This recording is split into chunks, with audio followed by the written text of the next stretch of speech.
Welcome to Puzzle with Emilia, that's me, and I just got back from the Nordic Championship where I was a sponsor and host for the whole weekend. From interesting live stream guests to the shocking moments at the competition, it's time to unpack it all and do 2 of the championship puzzles just to see if I made the mistake by not competing myself. And I may have gotten a few tips for these from the new Nordic champion and her pair. Yeah, I try to sort like, should the piece be in this part, or this part? And she's like twisting and turning the piece. Now, if you're wondering why I didn't compete, even though I am the Finnish champion in pairs, and Nordic Championship is of course a battle between the fastest puzzlers in the Nordic countries. Reason is simple, my pair nor my team travels, and I found it a bit lame to compete with different people I'm actually champion with. But I did get to interview, for example, the pair with barely won by 2 seconds at the Finnish Championship earlier this year, and they had probably the most stressful 10 seconds of the event. Yeah, a little bit shaky because there was a piece missing. Yeah. Ooh. So we finished and we were like, okay, but Counting the 10 seconds to see what happens. Yeah. Waiting. Is this gonna be another applause? Is somebody else gonna finish? Yeah, because this is a fast puzzle. Now, what also happened on this round was that we were actually not sure who got the 3rd place. We thought, okay, we can just check this from the live stream, but then Emil, who was our live stream deck guy, told us that the different cameras have a different technical delay, so they are not in sync. This camera can show 5-second delay, this one can show 2 seconds. And he told us to me and my co-host Carsten, and we were like, okay, then we had absolutely no idea what just happened. It happens sometimes that puzzlers finish at the same second, but I don't recall it actually ever happening with the podium spots. Now, most of the national rules say that if all of the methods to determine the winner fails, the last resort is to raffle the winner, in this case, the 3rd place. And we spent quite a long time waiting from the organizers a solution how they're gonna actually determine this winner. And earlier that day, our World Champion 2024, Carsten, took the crowd. Yes, with the postcard puzzle. Another shocking moment. We all have opinions about that. But what I just showed you is actually the open category from the 2nd day of the event. The real official Nordic Championship took place on Saturday. And by the way, Carsten did not win that one. And we, even at the live stream studio, were taken completely off guard. And she had some very interesting tips for me that I want to try out with this one. Mainly because I'm confused with the way she said she did this one. But before that, let's do the pairs puzzle. For this one, I also got tips from Madeline and her pair, Emilia Persson. You may remember Emilia from being my pair at the Swedish Championship guest on one of my speed up sessions where we're gonna talk about sports science in terms of better ways to practice speed puzzling. We started it like we had divided before, so you were doing the frame. Yeah, so I started with the top frame because that's where you said you wanted to start. Did sort of the whole frame, but we were missing some pieces. And I started here, took all the bright colors, and we finished with the dances part. But I think we both agree that the greenery on top is the most difficult because you began with it and then shortly afterwards it was like, no, I'm not doing that. Okay, let's try to follow that order approximately, even though I'm doing this solo. And I've been actually so excited to finally do this puzzle because, as you know, I stopped puzzling, and this is from the new catalog of 2026, so I haven't had the chance to do it. And I used to always like order the whole new catalog and just do the puzzles. This has been one of my kind of like favorite ones that I've been a little bit jealous of not getting to do. And yeah, definitely those like most colorful, like green, blue things stand out. I surprisingly didn't do the top part of the edge, but if I would have done this with my pair, I probably would have done that quite early on. But as they also mentioned, it is actually much trickier, so I didn't necessarily have a need to do it right away. And Yeah, they said they finished in the middle part, and I remember when I was hosting the live stream, I actually said something like, oh yeah, that maybe people should just pick it up, because black as a color, those are very dark, those pieces that go into the middle part, are actually really easy to pick out. And I do stay still behind that statement, but they are right, you should probably do it last.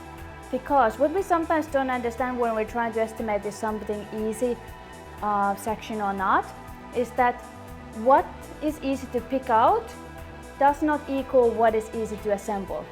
So yes, those pieces were really easy to recognize from there. I could have just sorted them out right away, but when I tried to put them together, it felt like impossibility. So yeah, definitely those are two separate things. I love my dog always making the background noises over there.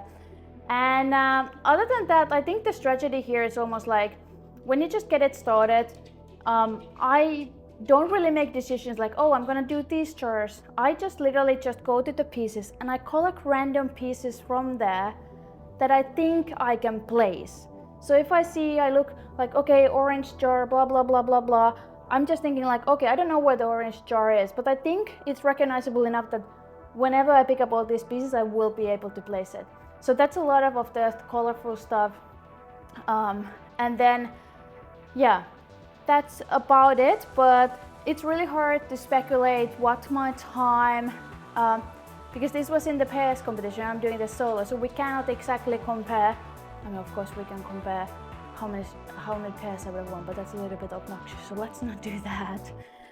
But generally, my times with Steffi that I won the Finnish championship with, usually our times, because she's much faster than I am, our times together are at bare minimum half of my solo time on that puzzle. And in the Finnish championship, it was actually much more, like less than half. So it's hard to say what would have been our placement, and I obviously don't want to speculate that much because I don't want to upset people, and I think I didn't compete, so I do not count. 44 minutes and 55 seconds. I am very pleased with that time. Look at this cute puzzle.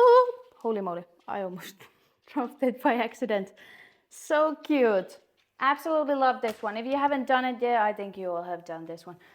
I definitely recommend it. And now it's only time to actually do what was used in the official Nordic Championship individual final, and it would be this puzzle. And yeah, so what's the goal here? Last year when I actually competed in the Nordic Championship, I ended up 17th in the final with this fabulous puzzle. This is a painting that was more like a photograph scenery, but I would say similar in difficulty. So let's try to beat my ranking from last year and see what would have happened if I actually competed this year.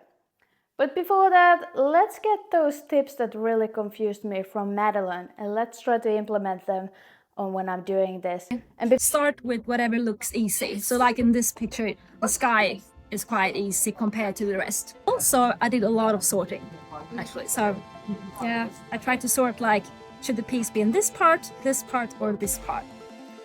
Okay, so I guess we're gonna sort this puzzle. Let's say I'm not a fan of sorting in the first place, and the time I'm actually gonna be doing it, I can't believe it's this puzzle because this makes no sense to me. I can't do a full sort on this one, so I kind of find a compromise here, and I'm gonna compromise in a way that I sort out 2 areas at the same time, and then I sort another 2 areas until I can't no more. So I think that's a good like a halfway here. And I have to say, when I did the first part, I was actually almost kind of like happy when I finished one section, you know, and I didn't have to go now pull out more pieces, but I could actually just go on to the next section and build that. So I kind of like that, but I don't know if it works like speed-wise. I think it works better if you do a puzzle that you have done before. Now here's the thing, I actually have done this puzzle. That's why I said on the live streams that this is one of those puzzles that it looks much harder than it is. I'm not saying it's an easy puzzle, but it's definitely one of those that you kind of are like, ooh, this is dreadful. But then it's like halfway in, you're like, okay, it's not that bad, and maybe I could have given a little bit more effort into it. But yeah, this was definitely tricky. This sorting was absolutely killing me, and I don't actually remember if I have done this solo. I think I'm now thinking I probably did this with the pair. So of course that has also impacted my experience before, but I definitely do remember this image, for example, that there are different textures on those trees, and sometimes knowledge can help you quite a lot, even if you don't really recall actually doing the puzzle. And oof, this is just taking a long time. I feel like I'm almost like disappointed in this, but do I think it's because of the fault of the sorting? Cannot say for sure. What I've noticed in coaching, a lot of times we feel certain ways, something makes us feel like this, I feel like very organized, I feel very confident doing this way, but it doesn't actually do anything for performance, or we're feeling like very uncomfortable and annoyed or frustrated doing certain way, and then we also see that actually impacts positively in our performance. So I wouldn't go too far on speculating on this one. Okay, 57 and 44. I'm not too confident about this, and unfortunately I took a look already at the rankings and I would have not made it to the top 20. I was just out of top 30. Now I don't think I have gotten worse, I just think everybody else is getting better while I'm sitting on my ass. But overall, I really loved the event. It was very different experience not competing and just basically being in the live stream room, because obviously I commentated the whole round, which means that I had like 20 minutes break between the first rounds on both days.